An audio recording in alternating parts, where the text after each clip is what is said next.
할렐루야, 아멘. 오늘 하루도 하나님께서 주신 귀한 은총과 평안이 여러분 삶 가득 임하시기를 간절히 축복합니다.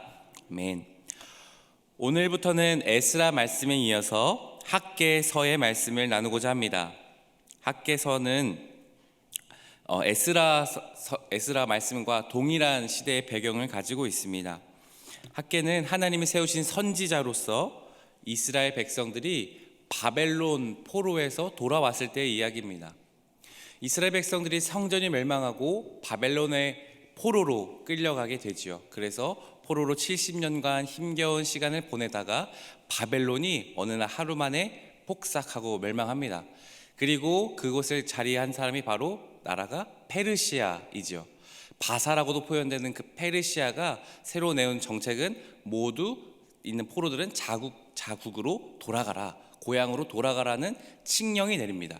그래서 70년 만에 예레미야의 여러 예언대로 이제 포로로 잡혔던 이스라엘 백성들은 그 땅에서 모두 원래 땅 유다로 돌아오게 됩니다. 그 기쁨의 감격에서 가장 먼저 했던 것은 이스라엘 백성들이 바로 성전을 다시 짓는 일이었습니다. 바벨론에 끌려갈 때 성전이 완전히 회파되었기 때문입니다. 성전은 이스라엘 사람들의 삶의 중심이자 정체성을 의미했기 때문입니다. 그래서 가장 먼저 성전을 짓기 시작했습니다. 그래서 오늘 말한 대로 여호수아나 또 스룹바벨을 통해서 성전을 짓는 기초 공사를 막 시작했었습니다. 그런데 그때에 지난번 에스라에서 말씀 살펴봤던 것처럼 사마리아 사람들이 와서 방해를 하기 시작했습니다. 그 공사를 짓지 못하도록 여러 곳에 조서를 넣고 뇌물을 넣어서 이스라엘 사람들이 그 성전을 건축하지 못하도록 방해했지요. 그래서 성전 공사를 위한 기초 공사를 해놓고 이제 공사가 멈추었습니다. 멈춘 지 무려 16년이 지났습니다. 바로 그때에 나타나서 다시 성전을 지어야 한다 하고 권한 사람이 바로 학개 선지자입니다. 그래서 짧은 2장의 말씀이지만 다시 이스라엘 백성들을 새롭게 하고 하나님의 말씀에 순종할 수 있도록 마음을 일으켰던 사람이 바로 학개이지요. 오늘 그 첫 번째 말씀을 이제 함께 학개서의 말씀을 살펴보도록 하겠습니다. 1장 1절에서는 이렇게 말합니다. 다리오 왕 제2년 여섯째 달 그달 초하루에 여호와의 말씀이 선지자 학개로 말미암아 스알디엘의 아들 유다 총독 스룹바벨과 여호사닥의 아들 대제사장 여호수아에게 임하니라. 이르시되, 말씀드린 대로 성전 공사가 기초가 놓인 지 16년이 지난 그 해가 바로 다리오 왕 2년째였습니다. 바로 그때에 멈추었던 성전 공사를 다시 시작하라고 하나님의 말씀을 가지고 등장한 사람이 학개였습니다. 유다의 총독이었던 스룹바벨, 그러니까 정치적인 행정적인 지도자가 바로 스룹바벨이었습니다. 그리고 종교적인 지도자 대제사장 여호수아에게 하나님의 말씀을 전합니다. 여호와의 전을 다시 지으라고 말씀하시는 겁니다. 2절부터 4절에 이렇게 되어 있지요. 만군의 여호와가 이같이 말하여 이르노라. 이 백성이 말하기를 여호와의 전을 건축할 시기가 이르지 아니하였다 하느니라. 여호와의 말씀이 선지자 학개에 임하여 이르시되, 이 성전이 황폐하였거늘 너희가 이때에 판벽한 집에 거주하는 것이 옳으냐. 아멘. 유다 백성들은 16년 동안 공사가 멈춰 있자 어떤 생각을 했냐면, 성전 건축할 시기가 아직 안 됐구나 라고 이야기했다는 겁니다. 16년 정도 멈춰 있었으면 이제 아직 성전 지을 때가 아니구나, 아직 이르다라는 이야기를 서로 했던 것이죠. 이것은 어떤 하나님의 때가 아니구나, 하나님의 원하시는 시기가 아니구나라는 뜻이 아니라 백성들이 스스로 보기에 지금은 성전을 지을 만한 상황이나 여건, 그 때가 아니다라고 스스로 자의적으로 마음을 놔버렸다는 이야기입니다. 그리고 나서 실제로 그 백성들은 성전보다는 이제 자신의 집, 이제 무너졌던 자신의 집들을 멋지게 짓는 일에 집중하기 시작합니다. 그래서 하나님 말씀하시죠. 이 성전이 황폐하였거늘 너희가 이때에 판벽한 집, 멋지게 지붕 공사를 잘한 판벽한 집에 거주하는 것이 옳으냐 하고 주님이 묻습니다. 하나님은 학개에 통해 말씀하십니다. 너희의 삶의 중심이자 정체성인 성전은 황폐해야 되었는데 너희가 그렇게 멋진 집에서, 잘 지어진 집에서 살고 있는 것이 옳으냐 하고 묻고 계시고 책망하시고 계십니다.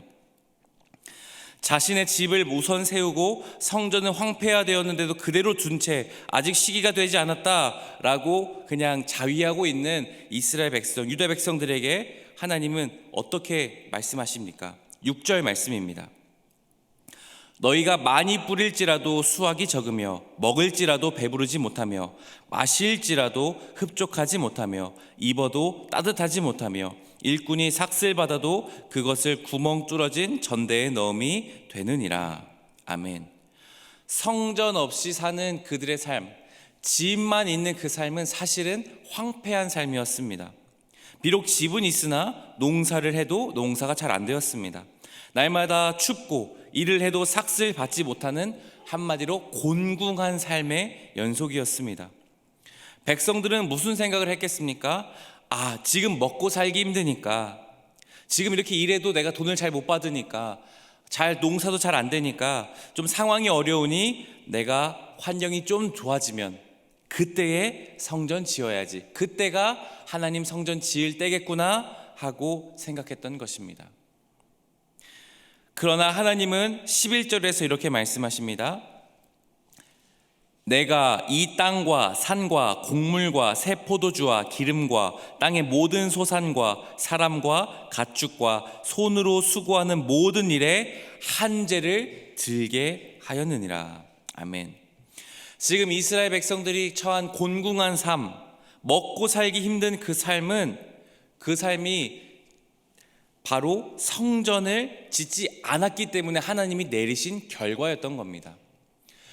그러니까 이스라엘 백성들은 지금 먹고 살기 힘드니까 성전 나중에 지어야지 했다고 생각했던 것입니다. 그러나 하나님은 반대로 말씀하십니다. 너희가 성전을 짓지 않았기 때문에 너희 삶이 지금 곤궁한 것이다 라고 말씀하시는 겁니다. 여러분, 우리가 여기서 기억해야 되는 말씀은 무엇입니까? 우리의 삶에 우선순위가 있다는 겁니다. 우리의 삶의 우선순위를 반드시 기억해야 하는 것입니다. 성전이 무너진 채로 자신의 삶만은 돌보게 된다면 그것은 온전한 삶이 될 수 없었던 것입니다. 오히려 악순환에 빠질 뿐입니다. 지금 먹고 살기 힘드니까 성전 나중에 지어야지. 그러면 하나님이 더 한재에 들게 하시는 겁니다. 기름이 없어지고 포도주가 없어지고 곡식이 자라지 않습니다.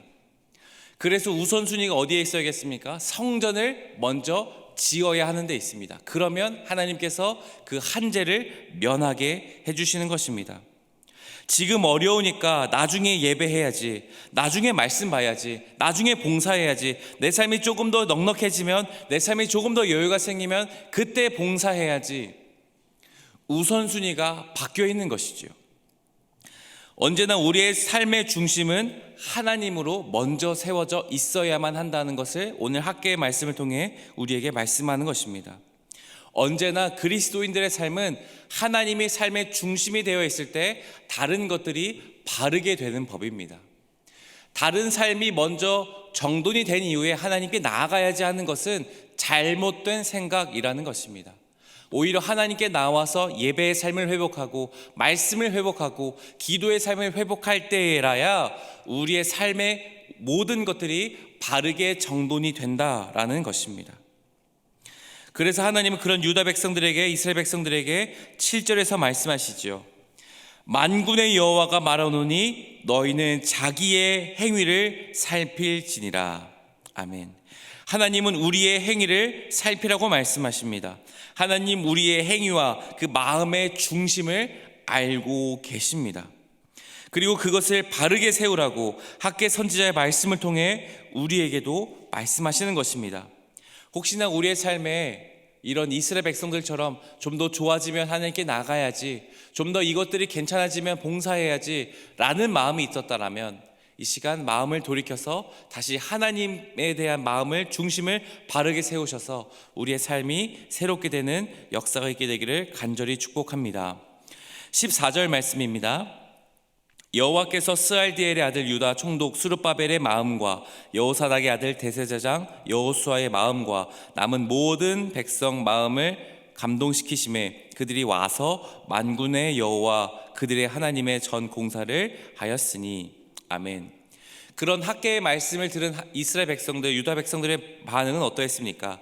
14절 말씀처럼 유다의 총독이었던 수룹바벨, 대제사장이었던 여호수아, 그리고 남은 모든 백성이 감동되어서 하나님의 전 성전 공사를 다시 시작했다라고 말씀하고 있습니다. 여기서 바로 이스라엘 백성들은 자신들의 의지를 일으켜서, 자신들의 마음을 일으켜서 직접 말씀하신 대로 하나님의 말씀을 실천, 성전 공사를 다시 시작했다라는 겁니다. 여기서 우리가 기억해야 되는 것은 무엇입니까? 언제나 말씀은 듣고 깨닫고 고개를 끄덕이는 데서 끝나면 안 된다는 겁니다. 언제나 말씀은 그 말씀대로 실천하는 데까지 나아가야 한다는 것입니다. 거기에서 바로 하나님의 역사가 나타나는 법입니다. 좋은 말씀, 엄청난 목사님의 설교, 네로라 하는 엄청난 유튜브에 좋은 목사님의 말씀들이 넘쳐나는 시대입니다. 엄청난 말씀들이 감동이 되고 은혜가 되는 말씀들을 우리는 많이 듣습니다. 그러나 우리가 의지를 일으켜서 그 말씀대로 살아내지 않는다면 그것은 그저 귀에 머무르는, 그냥 내 귀를 충족하게 해주는 그런 말씀에서 멈추어 버리고 만나는 것입니다. 학개서는 삶의 편안함에 젖어서 우선순위를 잃어버린 채 하나님이 아니라 자신의 삶에만 몰두하는 유다 백성을 향한 강력한 회복의 메시지가 선포되고 있습니다. 우선순위를 회복하라는, 판벽한 집에서 사는 것에 만족하지 말고 하나님의 성전을 건축하라고 말씀하십니다. 상황이 어렵더라도 오히려 그때에 하나님께 중심을 두고 성전을 건축하라는 말씀이었습니다. 하나님 오늘도 우리에게 그렇게 말씀하십니다. 우리의 삶의 우선순위를 회복하여라. 오늘 무너진 삶의 중심을 다시 주님께로 돌이키라고 말씀하십니다. 그때에 우리는 어떻게 해야 됩니까? 그 말씀에 순종하고 아멘하며 나아가야 하는 것입니다. 마음을 찢으며 우리의 옷을 찢으며 삶을 돌이켜서 우리의 삶의 우선순위가 어디 있는지를 살펴보고 그리고 하나님께 나아가야 하는 것입니다. 하나님의 말씀은 언제나 실천하는 데서 주의 능력이 나타나는 것입니다. 하나님 여호와께서 함께 하신다라는 말씀이 언제 나옵니까? 그 말씀을 실천할 때 나타나기 시작하는 것입니다. 무너진 우리의 삶에 기도를 회복하고 예배를 회복하고 말씀을 회복하는 그때에 바로 우리의 삶에 무너진 성전이 회복되는 역사가 우리의 삶에 임하게 되는 것입니다. 오늘 우리의 삶에서 학개의 말씀을 통해 무너진 것들을 회복하고 우리의 삶에서 무너진 우선순위를 다시 회복함으로 그 말씀을 실천함으로 주님께서 주시는 이 학개에서의 놀라운 영광이 우리의 삶 모두에게 가득하게 되시기를 간절히 축복합니다. 함께 이 시간 기도하겠습니다. 하나님, 오늘 들은 학개의 말씀을 기억하며 나아갑니다. 우리의 삶이 바빠서 어려워서 힘겨워서 나중에 주님을 따르고 주님을 섬기겠다고 말하는 것이 아니라 하나님을 우선순위에 두고 하나님만을 먼저 찾으며 나아갈 수 있는 우리의 삶이 되게 하여 주시옵소서. 말씀을 듣고 귀에만 머무르는 것이 아니라 그저 말씀을 듣고 은혜 받은 것에서 그냥 거기서 내가 만족하는 것이 아니라 하나님, 우리의 손과 발이, 마음과 생각이 말씀을 따라 변화되고 주의 말씀을 따라 순종하며 실제로 우리의 의지를 일으켜서 우리의 삶이 변화되게 하여 주시옵소서. 진정으로 우리의 삶을 돌보시는 함께 하신 하나님의 영광이 그럴 때 나타나는 것을 경험하게 하여 주시옵소서. 이 기도 제목을 가지고 주여 부르짖고 간절한 마음으로 기도하며 주께 나아가겠습니다. 주여, 하나님, 오늘 학개서의 말씀을 통하여 다시 한번 우리의 삶의 우선순위를 돌아봅니다. 하나님, 우리 우리의 삶이 어려워서 여전히 힘겨워서 녹록지 않아서 하나님을 섬기는 것을 나중으로 미뤄둔 것은 아닙니까? 하나님, 이스라엘 백성들이 그렇게 했던 것처럼 성전 공사를 멈추고 아직은 때가 아니라고 말했던 것처럼 우리의 삶이 여전히 그렇지 않습니까? 우리의 삶을 돌아보며 주님께 나아갑니다. 우리의 행위를 살펴보라고, 돌보아라고 말씀하시는 주님의 말씀 앞에 나아가오니, 주여, 우리의 삶 또한 다시 하나님의 말씀, 하나님의 성전에 하나님께 중심에 두게 하여 주시옵소서. 그렇게 할 때에 오히려 한계가 면하게 되는 역사를 경험하며 다른 모든 것들의 삶의 우선순위가 정돈되고 정렬되는 것들을 경험케 하여 주시옵소서. 하나님, 우리가 하나님의 말씀을 듣고 그것이 그저 귀에 머무르는 삶이 되지 않게 하여 주시옵소서. 우리의 손과 발과 생각과 마음이 우리의 의지를 일으켜 변화되는 삶까지 나아가는데 하나님, 나아가게 하여 주시옵소서. 그리하여 정말 우리가 말씀에 순종하며 하나님의 말씀을 실천하며 그 안에서 하나님의 영광을 맛볼 수 있는 우리의 모든 삶이 되게 하여 주시옵소서. 살아계신 하나님, 오늘 학계의 말씀을 통해 우리의 삶의 우선순위를 돌아봅니다. 혹시나 우리가 이스라엘 백성처럼 우리가 아직은 성전을 건축할 때가 아니라고, 지금은 아직 힘드니까 나중에 해야지, 나중에 섬겨야지, 나중에 그것들을 하겠지, 그런 마음에 멈춰 있는 것은 아닙니까? 오늘 말씀을 통해 우리의 삶의 우선순위를 회복하게 하여 주시옵소서. 말씀이 귀에만 머무르는 것이 아니라 우리의 손과 발로 나타날 수 있게 하여 주시옵소서. 그렇게 우리의 삶이 변화되어 진정으로 우리의 삶이 하나님의 영광을 누리며 맛보며 그 하나님의 사랑을, 은혜를 경험할 수 있는 삶이 되게 하여 주시옵소서. 시작되는 모든 한 주간의 삶 가운데 우리 성도님들 주의 가운데 건강 상하지 않게 도와주시옵고, 날마다 이 말씀을 사모하며 나아갈 수 있는 우리의 삶이 될 수 있게 하여 주시옵소서. 이 모든 간구를 우리 주 예수 그리스도의 이름으로 기도드립니다. 아멘.